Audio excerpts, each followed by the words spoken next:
Hi, everyone. I'm really happy to welcome you for the season 1, episode 1 of Fundraising Conversations, brought to you by the European Activism Incubator. I have the great pleasure to open the series with Elsa Özmen, who is Director for Strategic Partnerships at the European Climate Foundation. Hi, Elsa.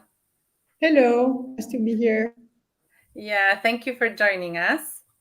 It's a great pleasure to host you. Yeah, So, I'm very honored that I'm the first of the first season. So thank you for inviting me. yeah, um, the pleasure is ours. I see we have 8 people watching live. So, for those who are there, don't hesitate to ask questions through any platform you're watching, and we will see them here and try to answer them throughout the interview and at the end. So let's jump right in. European Climate Foundation is what we call a re-granting organization. Could you explain exactly what that means? Sure. And in fact, indeed, we usually talk about the European Climate Foundation as being a strategic regrounder.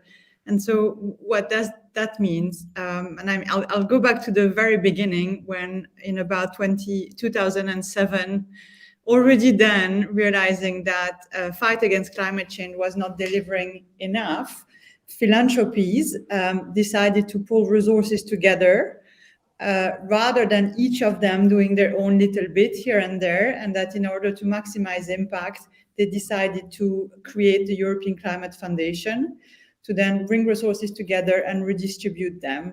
And in the climate space, there are others. There are other thematic regrounders, like on land use and on other topics, and there are regional ones like the European Climate Foundation.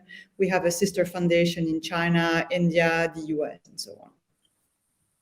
Okay, so let me see whether I understood this correctly. Yeah. You receive money from several philanthropic organizations, you pull them together and you redistribute them for climate action. Exactly. Okay.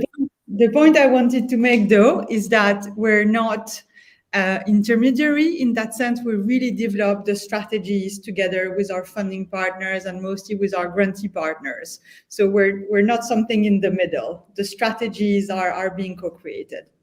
Okay. And so who are your granting partners? Starting with the regranting partners. So there's many where, and in fact maybe it might be the time when you want to look at the slide, Paulina. So we have around in 2021, I think we have 600 partners in Europe and globally, in fact. We still have a lot of environmental NGOs that are partners. I'm showing you the evolution on the slide, where you can see at the very bottom, the big blue box is environmental NGOs. But really, genuinely, if you want to make climate a whole society issue and change all our systems, it can't just remain an environmental NGO issue. We need to make it much broader. So the objective is really to broaden more and more our set of grantee partners, but the ecosystem generally. So working with non-environmental NGOs, maybe from the social sector, from human rights, also working with academic to help research, to work with think tanks as well, to help do the research and frame the narrative. So it's really, really broad, in fact. The bit that maybe I wanted to mention is the GRAY, the platform for the non-state actors. And here, what does it mean? It's often when we'll be supporting coalitions of various partners, where basically some cities or businesses will come together and not just represent their voice, but really represent a coalition of voices. Mm-hmm. Okay, very interesting. And so I'm just going to get some technical details out of the way, and then we can get into a deeper discussion. So in terms of geographical scope of the work of the European Climate Foundation, how far do you go? I guess European means you're funding in Europe. Yes, and in fact, you can move to the second slide as well. So The focus is Europe, but we're global, and our 600 partners actually are located in more than 60 countries. And with the color coding, you can see here, obviously, the darker, the more grantees partners, and the lighter, the few. But you can see that pretty much the whole of Europe, and for us, Europe is UK included, is covered. And you can, in some of these countries, we do have offices, but actually we have grantee partners everywhere, including where we wouldn't have ECF staff located. And then if you can move to the next one, I won't go into detail, but that gives you a sense of the geographic scope. So obviously you can see that Europe is darker, meaning this is where we have most grantees, but we have grantee partners, including in America and so on. I see Vietnam and Canada, Brazil. Okay, so really a global organization trying to combat climate change. And do you want to talk me through the main priorities, and basically also why do you believe that these are the solutions to save the planet and save the humanity from passing the 1.5 degrees that we are all fearing today? Yes, and I wish I could come to you with a sort of list of solutions that we could implement and solve the challenge, but obviously it's a bit more complicated than that. So overarching the mission, as its name indicates, is indeed fighting climate change, and with the objectives to keep it to maximum 1.5 degrees Celsius increase. How ECF works is, from the start, we believe that to achieve systemic change, we have to work at the policy and political level. And so this is very much how we operate. We're trying to work between policy, politics, and society. And we will have the traditional programs you might expect from an organization working on climate, on energy, on transport, and so on. But maybe in terms of priorities, what I wanted to mention was the importance of the social dimension. And as I mentioned before, if we want to make the climate transition something that matters to the entire society and all societies, we have to bring together the people and social dimension with the climate one. So that's definitely one of the priorities. Another one is to make sure that climate is actually a cross-partisan issue, and that it's not as traditionally a green left issue, but that it matters to all parties really. And it's interesting to see that actually the European Green Deal came from a German conservative, as Ursula von der Leyen. So that means we're getting there. Another part is really to make sure that the citizens are agents of changes, that they don't feel we're imposing climate to them, but that they feel they can be part of the solution. Mm-hmm. And still in that same spirit, the changes we'll have to make as societies are pretty drastic. And so if we want to avoid other types of Gilets jaunes movements, we have to think about what does it mean to bring the societies on board and avoid backlash that could slow down the climate transitions. Right. And so maybe in terms of topic, the two ones I would want to mention is the absolute need to have a fossil-free energy system.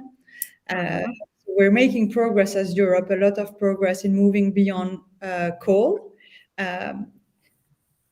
Some people want to invest in gas, presenting it as a green fuel, but it's not. So they will really need to change the way gas is seen.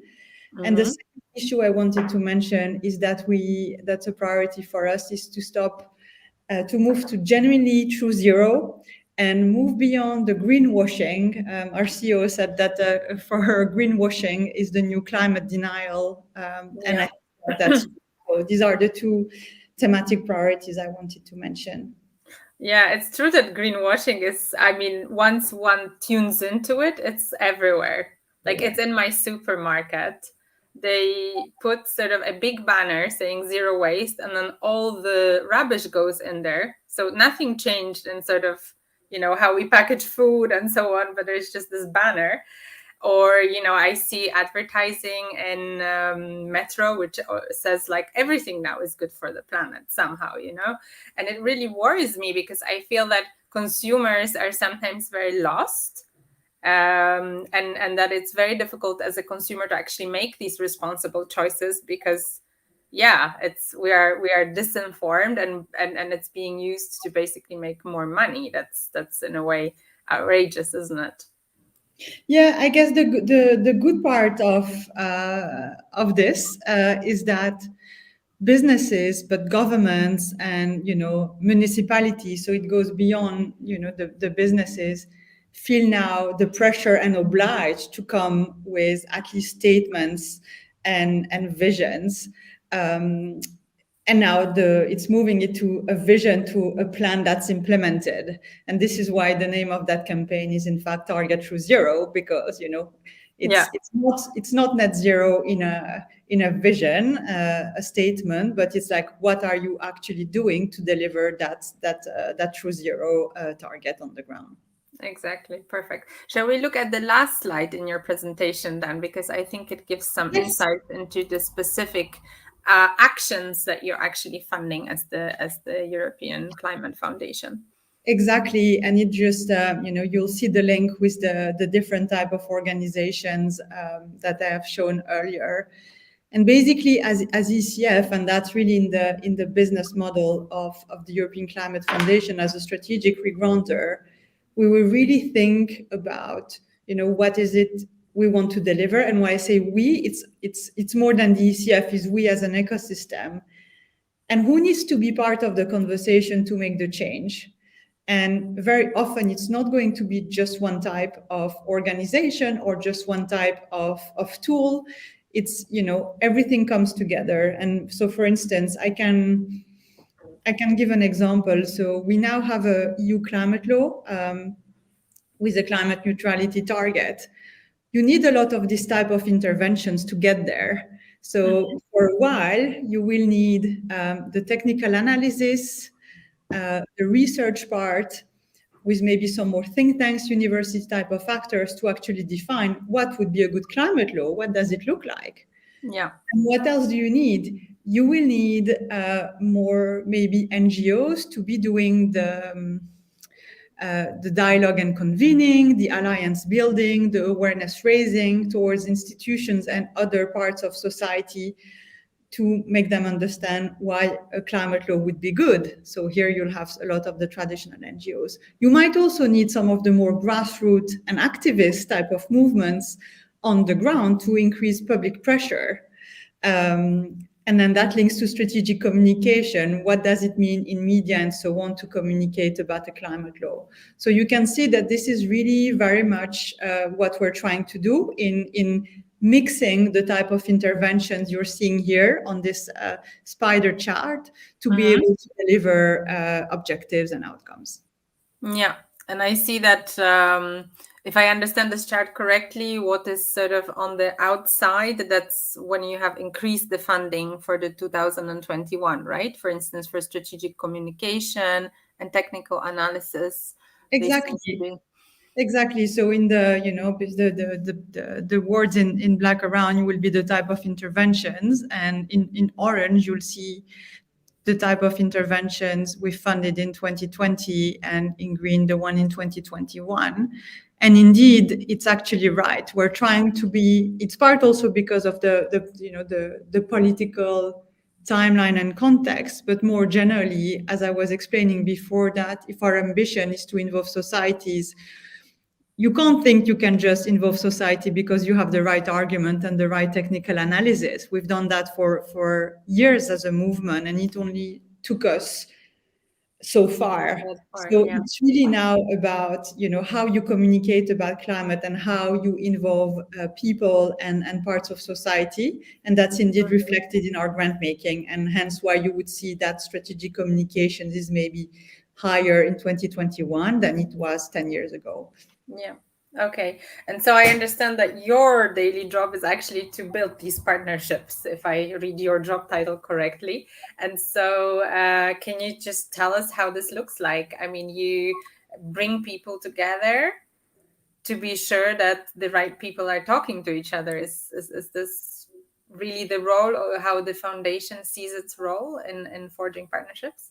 Uh, yeah, absolutely. So indeed, forging partnerships and convening is one of the key roles of the European Climate Foundation beyond the grant making. And indeed, it is very true that in addition to the 600 grantee partners or so we have, we're working with a lot of individuals and organizations. So again, when I say we, it's very often the ecosystem that goes really beyond that. Um, my role in the organization is to build the philanthropic partnerships with our funding partners, and who are philanthropy in Europe and in the US mostly. Mm-hmm. It's really our program colleagues who are leading the geographic or thematic programs, whether in France, whether on energy and so on. A big part of their role is to identifying these grantees and building the partnerships. And so this is much more than a one-person job. So I Of wouldn't course. be able to do that. This is really in the essence of why we actually have substantial staff compared to other foundations, because we spend so much time working directly on a daily basis with our grantee partners. We're not the type of funding organization that gives the money and then gets a yearly report about how the project went. Mm-hmm. It's really something that's in permanent communication and exchange. Okay, okay. So there is a strong relationships that you're developing with your partners, and we're gonna get there about how do you actually start these grant making partnerships. But there's a couple of more things that I wanted to touch upon before. One of the things that you mentioned, and I think this is really very important today, is something that you have actually already mentioned at our event in April.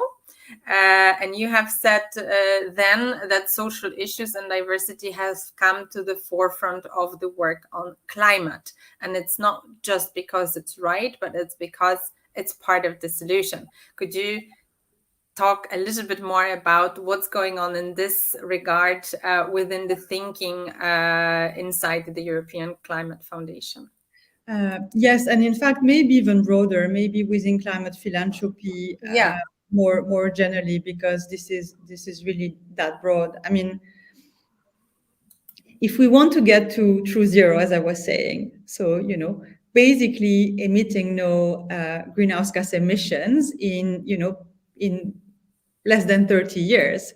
So if you stop a minute thinking about what this means in terms of changes we have to operate as society, is in how we eat, how we move, how we heat our homes, you realize how fundamental these changes are.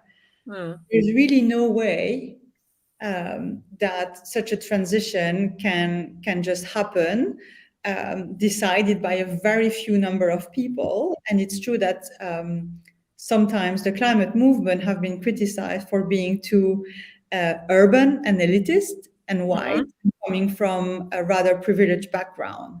This really needs to change. The scale of the transition needed is too big.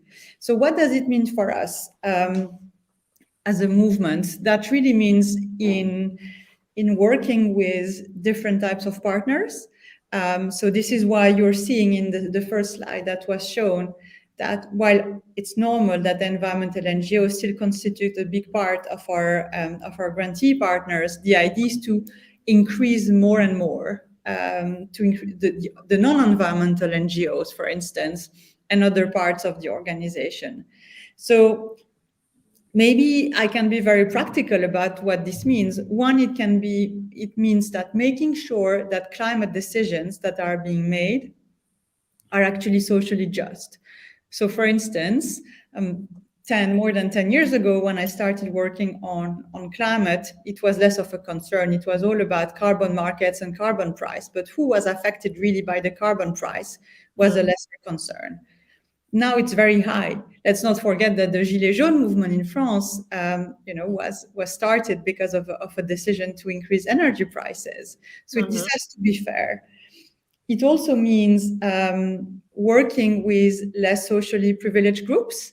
So, for instance, for us, what it would mean that we're working with an NGO that is trying to uh, foster sustainable eating in not in urban centers but in the banlieue. Uh, Mm-hmm. Maybe populations for whom it's not either an immediate concern or who don't have access.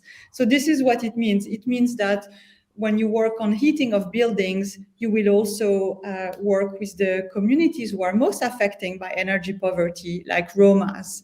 So Mm. this is really working with the less traditional partners who are directly affected by some of the decisions. And maybe the third element, and that's maybe broadening a little bit the dimension of social and diversity, but it's what are the new forms of democracy and participatory processes we want to put in place.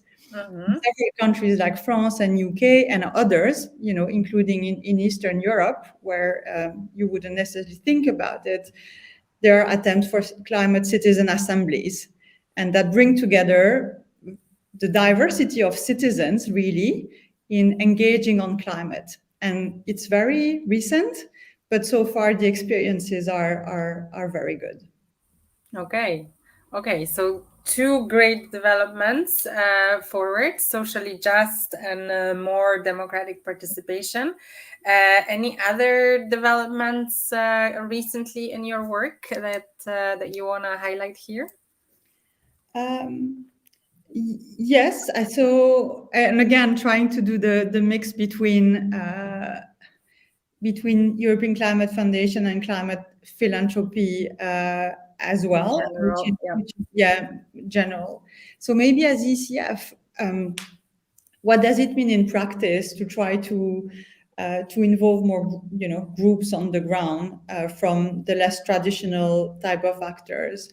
It does mean trying to work in more countries and possibly having staff in more countries as well, because it does take some time to actually engage on the ground and identify the right partners. So, for instance, we're recently opened offices in Spain. We have a colleague in Italy. We're starting grant-making in Ireland. So there's really a willingness to be more anchored in the member states. As ECF, another evolution is that we have grown as an organization, and that's very, in fact, illustrative of philanthropy waking up to the challenge and realizing, and also really in big part thanks to this wonderful youth movements on the street, Yeah. problematic the climate situation is, and it has led to influx in new climate funding from philanthropy. So some names will include, for instance, McKinsey Scott. Jeff Bezos has also Okay. started a foundation on climate. So, these are some of the really big new funding coming to climate philanthropy from the US. Okay. So, and when you were talking about your role, it actually struck me that you are yourself a fundraiser because you are getting the funding from all these philanthropy partners. And so I imagine that the 19 people who are currently watching us are also fundraisers who are wondering, okay, so if I would like to be part of this wonderful story, what do I do? Yeah. Yeah, and I can say that I started as at the European Climate Foundation as a grant maker myself for about 10 years, and about 2 years ago I moved as a fundraiser. So I'm now the grantee, and So so you that's can. quite interesting to have done the full cycle. So indeed, as a fundraiser, what I've learned maybe is that it is a genuine partnership. It's true that the money is somewhere, the funders do have the money, our funders do have the money, and my job is, dependent on their willingness to support us. But they need something as well. So this is a partnership. This is not, there is some kind of, obviously power play, but I really want to insist on the partnership dimension. We need something, and I say but we also have great ideas to propose. No change can be delivered without us as the community. So to all fundraisers or grantee partners, that just keep that in mind, because for me it was a very interesting mindset shift when I moved as a fundraiser.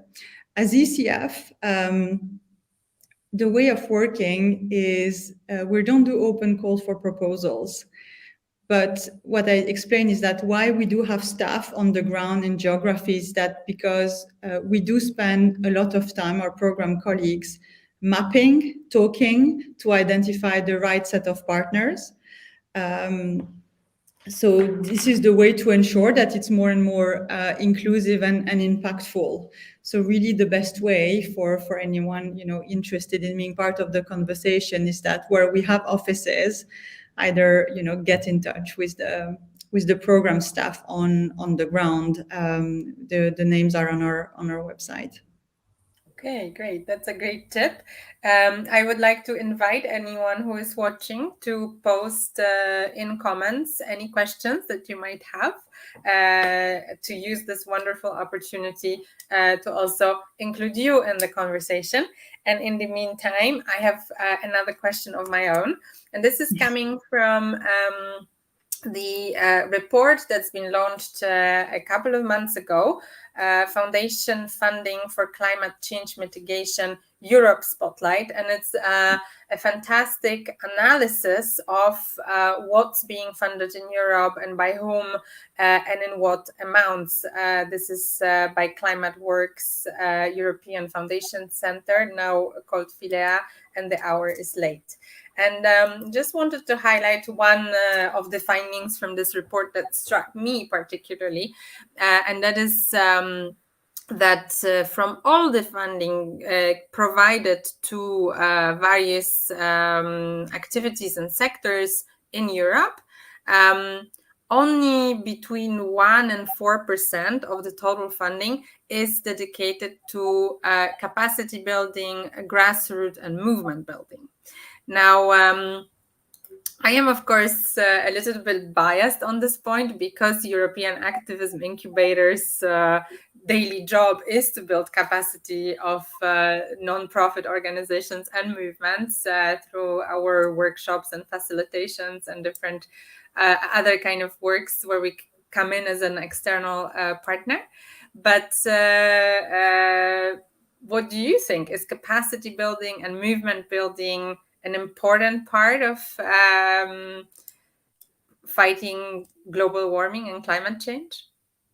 If you ask me if it's very important, the answer is definitely yes. Now, let me just take a step back and answer in two ways your question.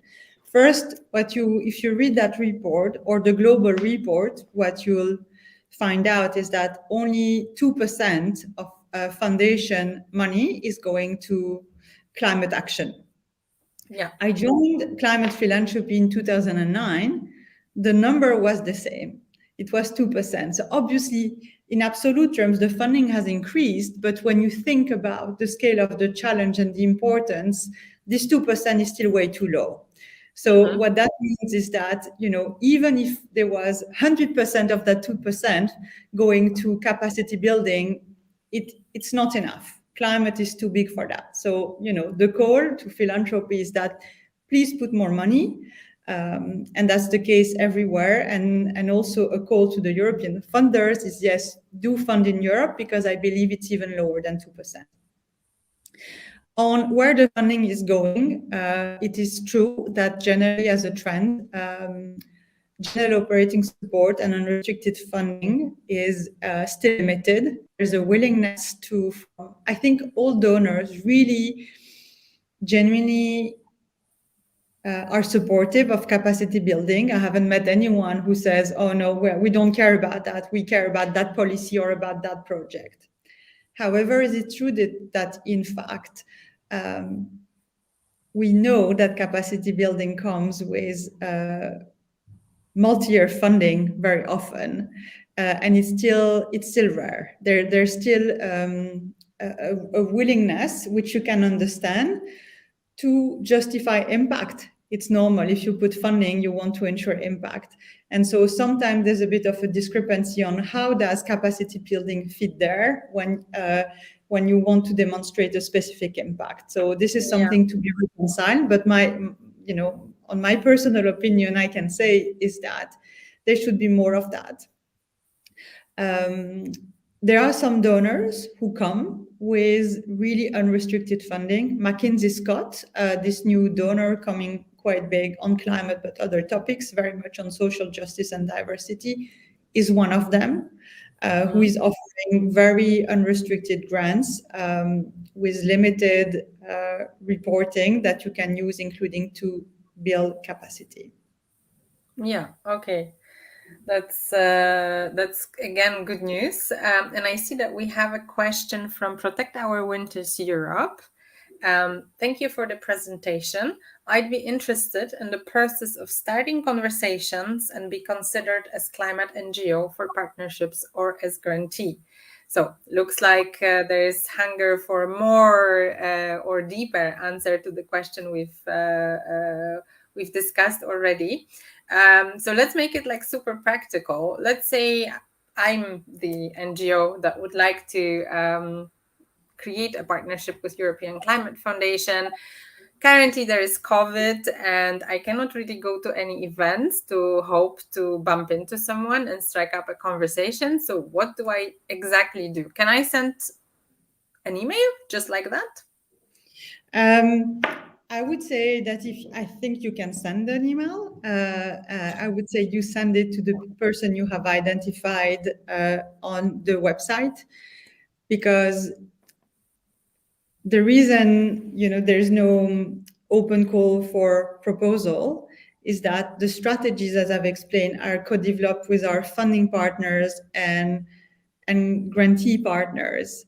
So this is why it's very rare that if someone has a project ID that doesn't fit the strategic framework, it will be possible to support it. It's not impossible, but I think it's more rare because we're trying to deliver impact rather than fund standalone projects. So that's just to explain the background. So yes, I think practically speaking, it would be identify the right person on the website. All the names are listed.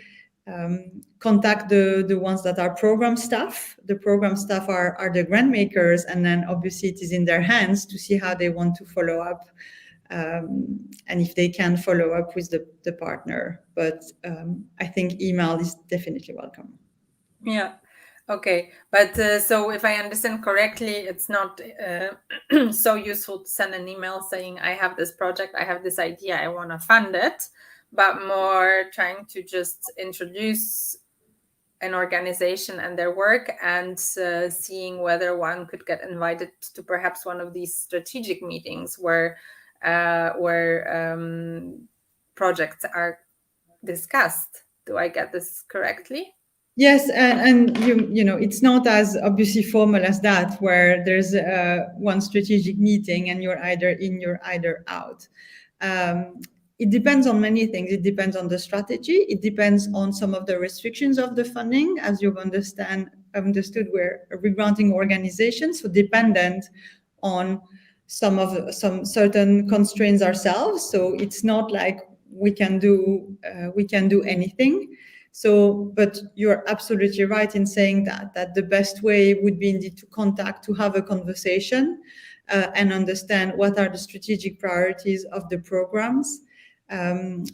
Because indeed an email with the perfect project ID is unlikely to be able to be funded unless it's perfectly in the framework of the strategy. Okay, perfect. I hope that that's useful to our colleagues from Protect Our Winter Europe and to others. We are still open to your questions. We're going to be wrapping up very soon. So speak now or forever hold your peace. Well, tell me, Elsa, how do you feel about the future? Being an insider as you are, do you think we can do it? Do you think we can? Oh, there is a question from H platform. Let's maybe take that first, and then I'll ask you again. Um, Thank you for this talk. NGO in the social or human rights fields have an appetite to work on climate, but how to rally the effort with limited resources, expertise on the issue? Yes, absolutely. I can certainly see that. I mean, I would say it would be easy if I had the solution. But the way I would see it is that I don't think that what it means is a shift from any organization's priorities and now saying, oh, we're going to become a climate expert. I think what it means is actually keeping the same mission, as human rights or as someone fighting for social justice, and seeing where are the intersections with climate. So in that sense, yes, I'm sure that greater capacity, could help. But for me, it's more of it's really understanding and speaking to maybe your climate counterparts and identifying areas of intersection rather than shifting completely an expertise. Certainly, as the European Climate Foundation, though we are trying to broaden, we're coming, as climate experts. So we will need to work with others who have the social expertise. So that would be my attempt to answer that question. Okay, perfect. Any more questions, please send them over. I'm aware that there is a small time lag between when I see the question and when it's posted. So I want to give a couple of minutes. Perhaps someone is still typing. And back to what I wanted to ask you a moment ago, how do you feel about the future? Do you think that we can stay below 1.5 degrees? It's it's a very good question, and so indeed, it's hard to work on climate for all these years, and it's also incredibly satisfying if I compare to when I started 2009. The level of awareness of the issue, the energy that has been brought by all these young activists has been incredible. Really, it gives me chills to think about it. All these demonstrations. So again, thank you Certainly to a our game changer, audience. right? For And then we have this incredible European Green Deal as well. So there's been really a lot of incredible developments, and we shouldn't lose sight of them. But now it's moving to the implementation. It's really moving to the implementation in Europe and globally. And Europe there has really this role to play. It's so to anyone who might say Europe is too small, this is not where the CO2 is coming from, let's focus on other geographies. No, Europe is really that laboratory, and I genuinely believe that. I genuinely believe that we can, show and be an example for that transition. And this is why I'm doing this. So we can't stop. We have to reflect, but we can't stop every day to think about the gloom part. We really have to act. That's what keeps us going. Yeah. Well, I think that that it's absolutely, historical at this stage what you are involved in, and all the partners of the foundation. We have a little thank you note here from H Platform as well. Very insightful. Thanks. Looking forward to connecting with you, Elsa, and other European, I guess, Climate Foundation colleagues then to identify synergies. These acronyms, they always get some letters mixed. I did the same. Elsa, it was an absolute pleasure to have you here and to hear firsthand, which is, we know that this is rare to be able to have someone really explain and lay out how this is working, what are the priorities, what the organization is actually looking for, and how to engage. So thank you so much. Thank you so much on behalf of everyone who's watched live. We hope that this was useful to you and anyone who's going to be watching afterwards on the recording as well. And I hope to meet you soon and exchange more good and optimistic news about fantastic progress that's obviously a lot of people are working towards, and it's giving me a little bit more optimism towards the future, comparing to, for example, scrolling LinkedIn and sort of seeing just a lot of things that are going wrong. So thank you so much for being our guest, and thank you so much for your time, and all the best. Thank you very much. Thank you. Bye.